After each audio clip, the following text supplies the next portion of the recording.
सभी परिजनों को मेरा प्रणाम। आशा करती हूँ मेरे सारे ही परिजन स्वस्थ व प्रसन्न होंगे। आजकल हम स्वाध्याय कर रहे हैं पुस्तक ऋषि युग्म का परिचय, जिसे पढ़ने के बाद हमें गुरुदेव और माता जी दोनों के ही जीवन के मुख्य मुख्य घटनाओं का पता चल जाएगा। कल इसका पहला भाग मैंने आपको सुनाया था, जिससे हमें पता चला कि गुरुदेव बचपन से ही हिमालय जाना चाहते थे और उनकी बहुत ही दृढ़ इच्छा थी कि जो समाज के पिछड़े और निम्न जाति के लोग हैं वो भी मुख्य धारा में शामिल हों, उन्हें भी बराबरी का दर्जा प्राप्त हो। और इसके लिए उन्होंने काफ़ी लोगों की सहायता भी की, घर वालों के विरोध के बावजूद। और कैसे उन्होंने स्वतंत्रता संग्राम में भी एक अहम भूमिका निभाई। तो चलिए आज सुनते हैं इससे आगे लेखन एवं पत्रकारिता। अल्पायु से ही पत्रकारिता के क्षेत्र में उन्होंने प्रवेश किया। सन 1927 से 1928 में श्री कृष्णदत्त पालीवाल के सैनिक अखबार में सक्रिय सहयोग देने लगे। पत्र के द्वारा स्वतंत्रता संग्राम सेनानियों के त्याग, बलिदान एवं सत्याग्रह का प्रचार प्रसार होता था।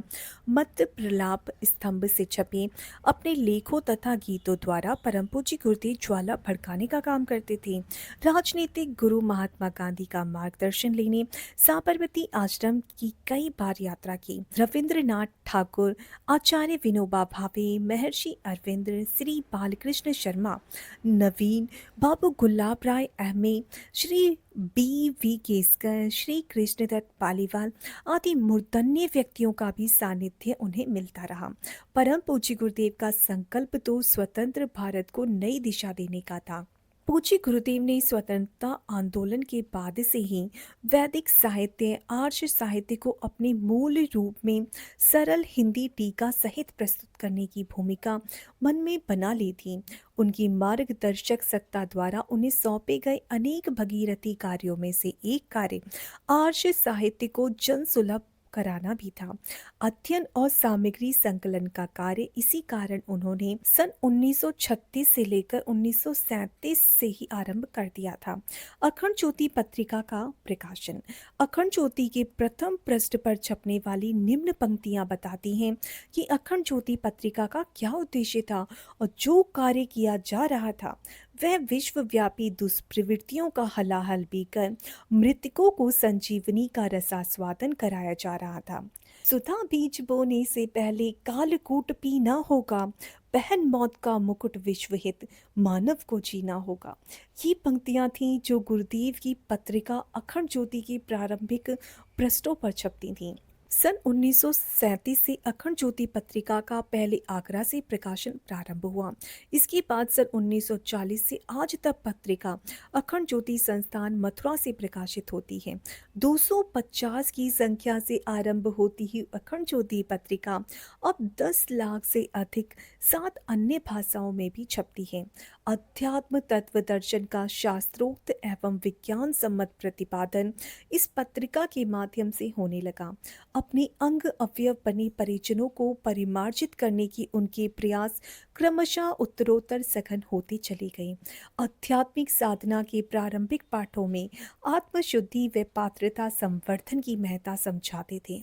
इसके बाद अखंड ज्योति के माध्यम से भारतीय धर्म और संस्कृति के प्रतीकों का मर्ग समझाना प्रारंभ किया। गंगा, गायत्री, गीता और गौ का महत्व समझाते हुए स्वस्तिक, तुलसी, प्रतिमा, देवालय, तीर्थ, पर्व त्योहार आदि का विवेचन करते हुए बाद में संस्कारों की प्रक्रिया पर लेखनी चलाई। पत्रिका के साथ साथ मैं क्या हूँ जैसी पुस्तकों का लेखन भी प्रारंभ हुआ। देश स्वतंत्र होने की ओर अग्रसर था। गुरुदेव की गतिविधियां राष्ट्र मुक्ति के साथ साथ समाज की दिशा में चलने लगी।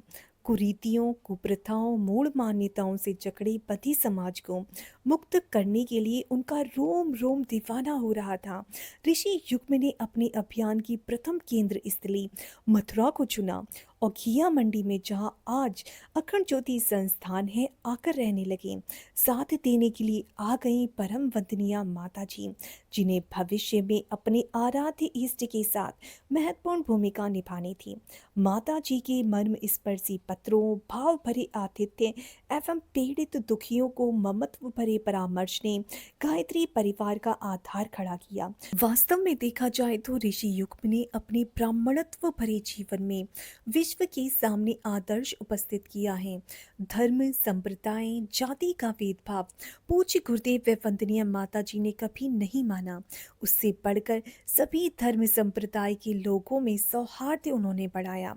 जब अखंड ज्योति संस्थान मथुरा में छोटी ट्रेडल प्रिंटिंग मशीन लगाई तो उसका उद्घाटन एक मुसलमान मशीन मैन अब्दुल से नारियल तोड़वाकर गुरुदेव और माता जी ने करवाया। पूज्य वर की जन्मभूमि आवलखेड़ा में कोई विद्यालय न था। करुणार्ध हो उन्होंने अपने हिस्से की भूमि से माता दान कुंवरी इंटर कॉलेज की स्थापना की। तदुपरांत वहां पर माता भगवती देवी कन्या विद्यालय की स्थापना की गई। माता जी का समर्पित जीवन। सन 1926 में परम पूज्य गुरुदेव की सहयोगिनी स्नेह सलीला, परम वंदनीय शक्ति स्वरूपा, सचल श्रद्धा रूपा, वात्सल्यमयी माँ, कितने ही नामों से जन जन तक परिचित माता भगवती देवी शर्मा का जन्म भी 20 सितंबर 1926 को श्री जसवंत राय के घर चौथी संतान के रूप में हुआ। जन्म के समय ही दृष्टा भविष्यवक्ताओं ने बताया कि एक दैवी सत्ता शक्ति रूप में उनके घर आई है। साधारण से असाधारण बनती हुई यह ऐसे उत्कर्ष को प्राप्त होगी कि करोड़ों व्यक्तियों की श्रद्धा का पात्र बनेगी। हजारों लाखों व्यक्ति इस अन्नपूर्णा के द्वार पर भोजन करेंगे व कोई भी कभी भी इसका आशीर्वाद पा लेगा तो वह खाली नहीं जाएगा। आवल खेड़ा में माता जी का निवास अधिक दिनों तक नहीं रह सका। वंदनीय माता जी का पति की समस्त योजनाओं और क्रियाकलापों में पूर्ण योगदान रहा। नारी जागरण कार्यक्रम का वंदनीय माता जी द्वारा सफल संचालन किया गया।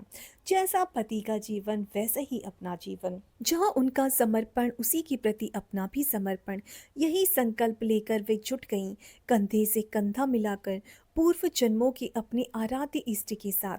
सन 1941 से सन 1971 तक समय ऋषि युग्म का गायत्री तपोभूमि व अखंड ज्योति संस्थान में सक्रिय रहने का समय रहा है। गायत्री तपोभूमि की महत्ता एवं मिशन का विस्तार। पूज्य गुरुदेव का गायत्री तपोभूमि स्थापना का उद्देश्य अखिल विश्व में आस्तिकता, अध्यात्म दर्शन, गायत्री का प्रसार प्रचार, व्यक्ति को मानव जीवन की गरिमा का बोध कराने एवं समाज को विकृति मुक्त बनाने का था। वे चाहते थे कि इस वसुधा का वातावरण स्वर्ग जैसा हो और जहाँ रहने वाले मानवों में देव वृत्तियाँ हों, जिन्हें देव मानव कहा जा सके। अपना संकल्प पूरा करने के लिए एक केंद्र स्थापित करने की आकांक्षा उभरी। महर्षि दुर्वासा की तप स्थली में गायत्री तपोभूमि मथुरा की स्थापना हुई। गायत्री परिवार का विधिवत गठन परम पूज्य गुरुदेव द्वारा सन 1953 से प्रारंभ किया गया। 24 लाख के 24 महापुरुष चरणों की पूर्णाहुति, अखंड अग्नि की स्थापना एवं तपोभूमि की स्थापना। गायत्री जयंती 1953 को संपन्न हुई। जन जन तक अध्यात्म तत्व दर्शन का विस्तार करते हुए गायत्री तपोभूमि की स्थापना के लिए धन की आवश्यकता हुई तो गुरुदेव ने जमींदारी के बॉन्ड्स बेच दिए और परम वंदनीय माता जी ने अपने सारे जेवर देकर हर कदम पर अपने आराध्य का साथ निभाया। भगवती गायत्री की मूर्ति की प्राण प्रतिष्ठा के समय गुरुदेव ने 24 दिन का जल उपवास किया तथा देश से मंगाई हुई 2400 तीर्थों का जल एवं रज की भी स्थापना की। इसी अवसर पर सन 1953 में गायत्री जयंती पर पूज्य गुरुदेव ने सर्वप्रथम गुरु दीक्षा माता जी को एवं उसके बाद उपस्थित नैष्ठिक परिजनों को दी। मथुरा में ही सन 1955 में महामृत्युंजय यज्ञ, विष्णु यज्ञ, सतचंडी यज्ञ एवं नवग्रह यज्ञ भी संपन्न हुए। इसके पश्चात 20 से 24 अप्रैल सन 1953 को 108 कुंडीय नरमेध यज्ञ संपन्न हुआ, जिसमें पूज्य गुरुदेव माता जी ने गायत्री परिवार का बीजारोपण कर दिया। तो ये था गायत्री परिवार की स्थापना किस प्रकार हुई और कैसे शुरुआत हुई गायत्री परिवार की। अगली वीडियो में हम सुनेंगे कि गायत्री परिवार का विस्तार किस प्रकार गुरुदेव व माता जी मिलकर करते हैं। तो इन्हीं शब्दों के लिए आज मैं अपनी वाणी को विराम देती हूँ और आशा करती हूँ मेरे सारे ही भाई बहन स्वस्थ व प्रसन्न होंगे। आप कोशिश करिए ज़्यादा से ज़्यादा गुरुदेव व माता जी के साहित्य को पढ़ने की और अपने विचारों को बदलने की। सभी को प्रणाम। जय गुरुदेव, जय श्री राम।